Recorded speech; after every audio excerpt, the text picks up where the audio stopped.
what's inside this box right here is probably going to change camping forever. I am sure for some people, it's going to allow them to camp longer, work more remotely, stay out and adventure more. And then I'm sure for other people, it's just going to make it to where they can go out and do the exact same thing they do when they're home.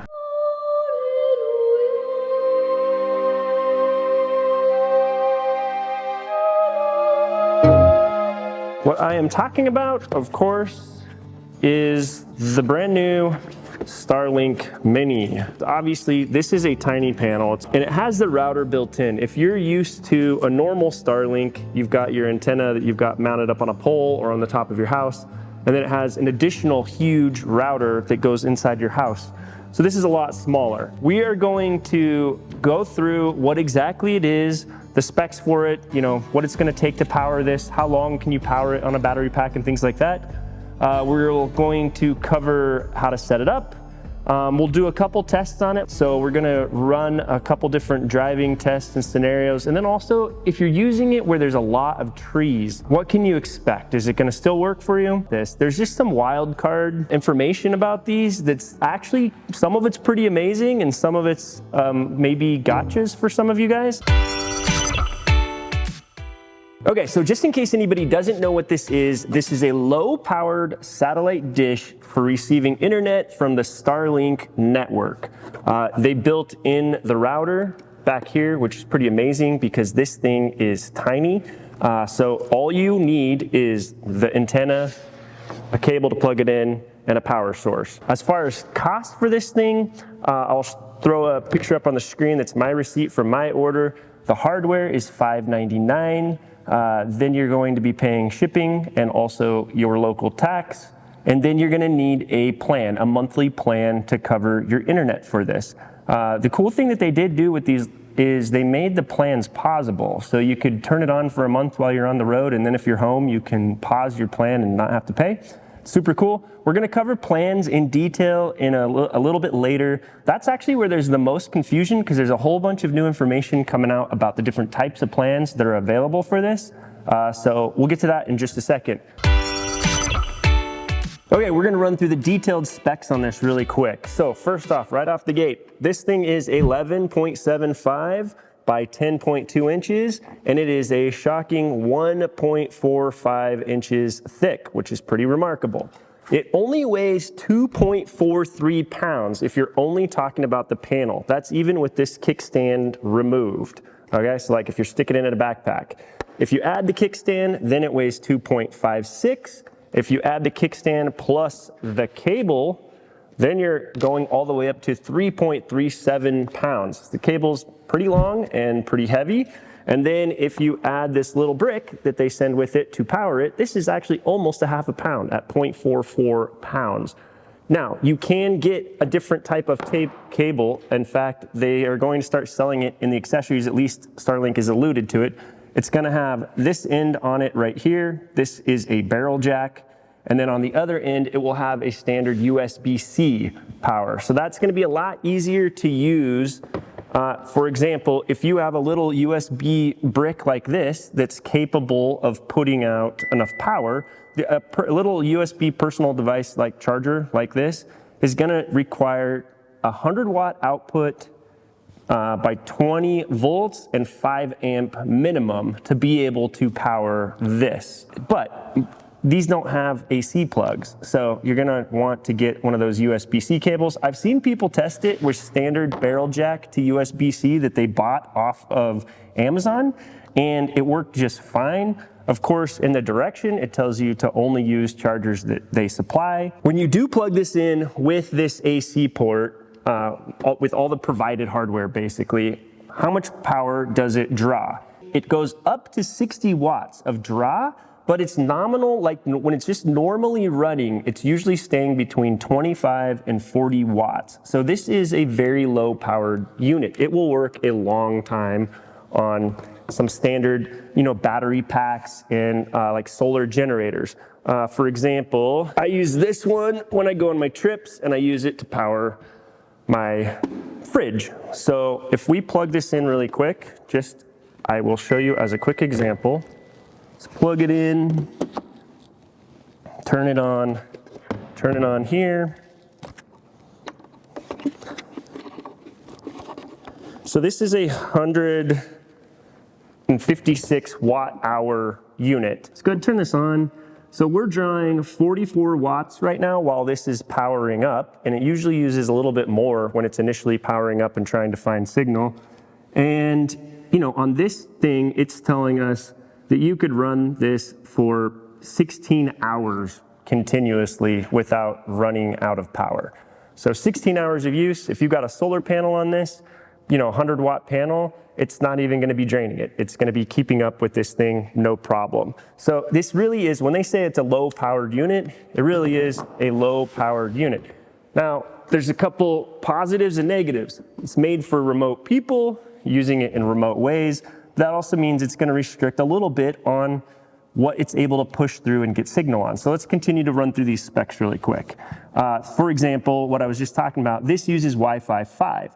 On a lot of other modern devices, we're going to be up at like Wi-Fi 7 right now. Wi-Fi 5 has a little bit more restrictions, a little bit shorter range, different things like that. But this is a low-powered unit, and it's what everybody's been asking for. If you want the faster, more powerful units, you can buy their other professional high-speed panel, but that thing uses tons of power, and it's also really big and bulky. Okay, in addition to Wi-Fi connectivity through the router that's built into it, it does have a Ethernet plug right here. There's a little rubber plug it's actually really hard to pull out, but it does come out. It's a little rubber plug. It's made to be weatherproof. They don't call it waterproof, but they call it weatherproof. And inside of there is an Ethernet plug, so you can plug directly into this. The range on this panel, we've been testing it where you walk away from it and see how far your devices work, like in a camp setting. And it really is, you're losing connectivity pretty reliably at around 100 feet. So if you want to go farther than that, you would have to hardwire it with like an Ethernet cable, or sometimes, you know, with the router in here, you can get faster speeds plugging directly into the Ethernet rather than just connecting over the Wi-Fi. There are no speed caps on the plans for this, so it's just going to give you the fastest speed that's available based on how you have this thing positioned. And this thing, of course, doesn't position itself. It's up to you to use your mobile app. It'll tell you how much you're out of position, and it will tell you how much to turn it. And as you turn it, it will tell you when to stop. So it's going to be manual positioning to position this. The kickstand and the pipe adapter, this is an adapter for putting it onto like, you know, something kind of like a flagpole. These come with it. Some of the weirder specs that I did not expect to find on this. It can operate from -22 degrees all the way to 122 degrees. 122 is pretty good, but think about when you are, you know, if you're in Arizona and it's 118 outside, and this thing's bolted to the top of your black rack on top of your black car, you're going to be into a situation where you're beyond the limits of this, and you might ruin it. It might not operate well. I don't know what will happen, but it definitely says it caps at 122 degrees. So I would be cognizant of it and don't cook it. Don't overcook it if you don't have to. It also has the ability to melt snow at 1 inch per hour, which is kind of shocking because this uses so little power. If you're familiar with the really big dishes, they have a built-in heater that uses quite a bit of electricity to melt snow and ice off of it. Well, this apparently has the same thing, but it says it can melt snow at a rate of 1 inch per hour. So if you're in a big snowstorm, I think you're still going to be up there sweeping the snow off of it. I did find it interesting that it has a heater at all, actually. The field of view, when you're setting this up towards the satellites, is 110 degrees. For some of you nerdier people that really actually understand exactly what that means. Again, for the nerds, this uses dual band 3x3 MUMIMO. That's the radio antenna that it uses. I know it sounds like an anime character, but some of us will care about that. Some of us obviously don't. It's using the WPA2 security protocol. It works on the with the Starlink mesh nodes. So if you've ever bought any of those nodes to spread internet around your house over a big area, it will work with those nodes, and it will work up to 128 devices, but I wouldn't recommend trying that. Okay, I'm going to show you guys how easy it is to set this up really quick. It's about 104 degrees out here, so we're gonna do this as fast as possible. I've got my power unit like we already established that I use when I'm on the road. I'm gonna go ahead and unvelcro this. This is a 15-meter cable, so you got about 45 feet of cable to work with for positioning. So pretty generous on cable length. You aim it roughly north, and that will get you started. That right there is roughly north. We're gonna go ahead and pull up the Starlink app. Out of all of my devices, I am going to select the Mini Roam. It says it is disconnected right now. Connect to Starlink Wi-Fi. There it is. So Starlink pops up on the screen while we're waiting. Okay, it says Wi-Fi not configured. We're gonna go ahead and configure it. I'm gonna give it a network name. We're gonna call it the Mini space virus. Password, not telling you guys. Configure Wi-Fi. So it's going to, now that I named my network, it is going to configure it and apply the settings. This takes a couple, looks like it's gonna take about a minute. Okay, now it's showing we're online, and it's downloading an update, of course. You guys know how this goes. You always have to update everything. You'll make this rather snappy, won't you? I have some very heavy thinking to do before 10 o'clock. We could actually do a speed test right now. I just have the antenna pointed north in the middle of my driveway. Okay, so the speed test results out on the driveway were pretty interesting. We have a normal Starlink here on the roof, as well as we're testing the Mini. I actually compared the speeds between the two, because as you know, the Mini is lower powered, and the numbers were interesting. So our one on the roof was getting 94 megabits per second for download and about 27 for upload. And then the Mini was getting 46 for download and 18 for upload. So you can see it is a little bit slower. It is in a slightly different location. But we've seen where you can test this all different locations and get all kinds of speeds. I've seen speeds on a Mini panel of over 100 megabits per second, and then I've seen it, get really, really low, like when you're in the trees and stuff. So that's what we're gonna do next. We're gonna go do some situational testing, and then after that, we will wrap it up with talking through the plans, because there's definitely some mega confusion around plans.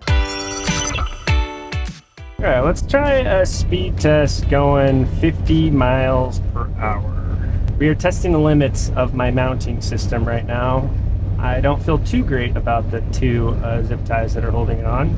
Okay, so speed test at 50 miles per hour, not aimed, not even bothering, just aimed straight up. We're getting 37 megabits per second and 11 megabit upload speeds. I always find these speeds shocking because my farm, that's not very far from where we are, the only option for internet there, like through normal non-satellite services, is DSL.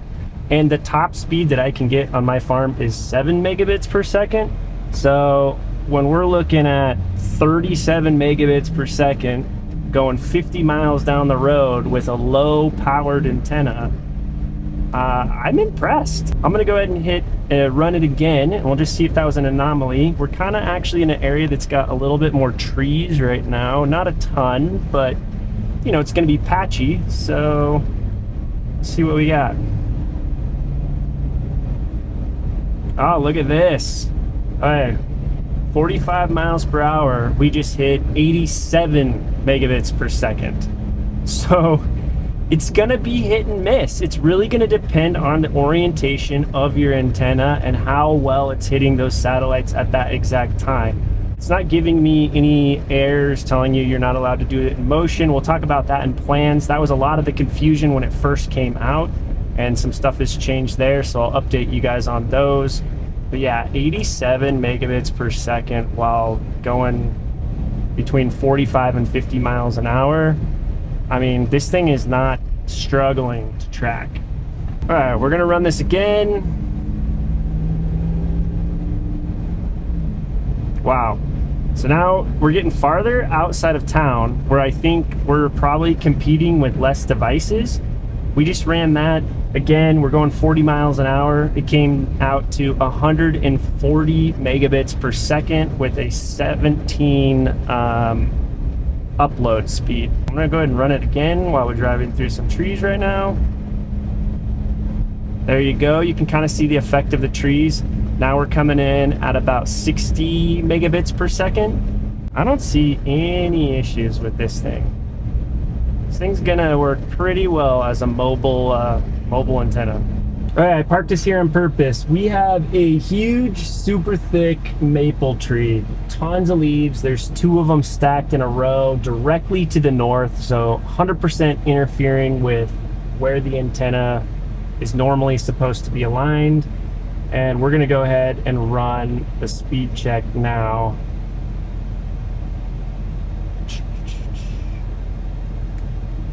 There you go. So it's kind of like I anticipated. We're showing 49, 42, there you go. 42 megabits per second with an upload speed of about 15 megabits.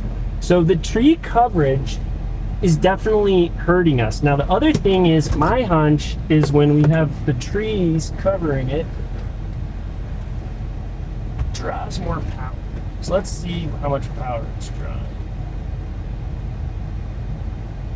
Interesting. So even with the tree coverage, I thought maybe the antenna interference would cause it to pull more power, but we're still only using 31 watts right now, and we're getting 42 megabits per second.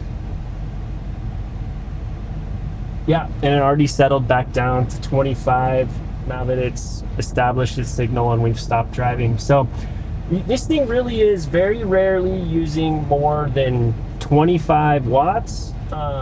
And we are not at all aimed in the right direction right now. In fact, I'll turn on my screen record really quick. So here's the speed test again on screen record with it in the trees. See, it's already, we didn't even move. All we did is held still for a while in the trees, and it's all the way up to 123 megabits per second. That's insane. Even with super thick, thick tree coverage. So this thing's no joke. And then on top of that, watch, we'll go to alignment. Yeah, see, on alignment, it's telling us we need like a whole quarter of a turn to actually align it properly. So it says its tilt is incorrect and it needs to be aligned, yet as you just saw, it pulled 123 megabits per second. Okay, so one last reminder, when you're driving, obviously one thing that's gonna come into play, I'm driving in rolling hills and relatively flat land. If you're driving in super steep canyons that are blocking the northern sky, obviously that's gonna affect your speed significantly. But as we can tell right now, I still don't think, even with the trees, I still don't think it ever drops down to 0. It's just going to affect your speed adversely. Okay, so the last thing I promised was to discuss the plans. This seems to be the thing that people are getting confused over the most. So you have a few different options. When they first rolled this out, they sent it as an option to anybody that already had a residential plan with one of the big antennas, and you were able to add it on for $30 a month. You would get 50 gigs of data per month, and then after that, if you go over, it's $1 per gigabyte. You can upgrade to a regional plan. The regional plan says it is $150 per month. It has unlimited data. And then the thing with that one though, is it warns you that if you're gonna use it in motion faster than 10 miles per hour, it says do it at your own risk, which I find interesting. It doesn't really make a lot of sense because clearly this thing works pretty well in motion. But I don't know if they throttle it to where they won't allow it to be in motion when you go to the unlimited plan. It does say that you can pay $1 per gigabyte for in-motion data. So that's the regional plan.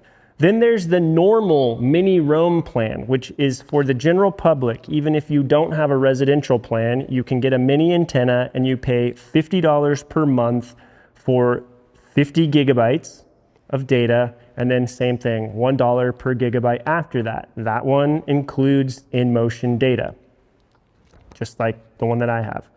Now, they've alluded on the setup directions and on a couple other areas where it's explaining things to you that there is going to be a global plan. It's not available on the website yet, but there's a lot of warnings that say, for example, if you buy this antenna, you have to first set it up in the country of your billing address first before you use it out of country. So it's alluding to the fact that it will work out of country. But they have a global plan that is clearly coming.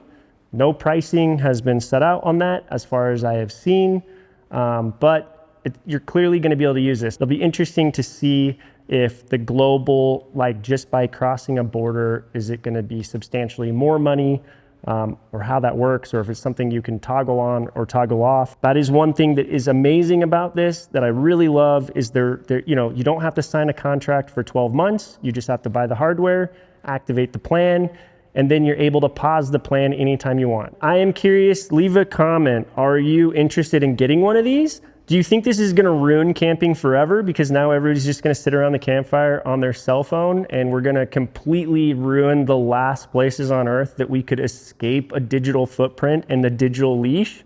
Or are you excited about this because it's gonna enable you to spend more time out in nature and more time out camping because now you can work remotely from anywhere?